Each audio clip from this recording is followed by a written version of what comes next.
จากเมืองหลวงแสนสีวิไลจากแดนไกลเข้ามาอยู่บ้านป่า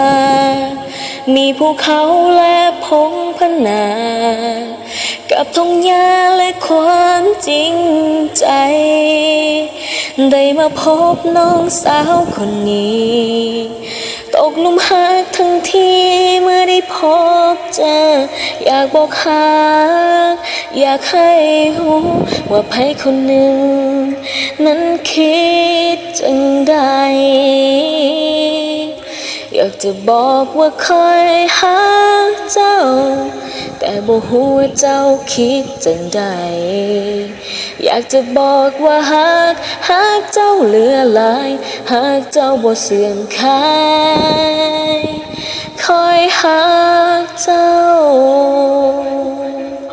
อยากจะบอกว่าคอยฮักเจ้าแต่บ่ฮู้ว่าเจ้าคิดจังใดอยากจะบอกว่าฮัก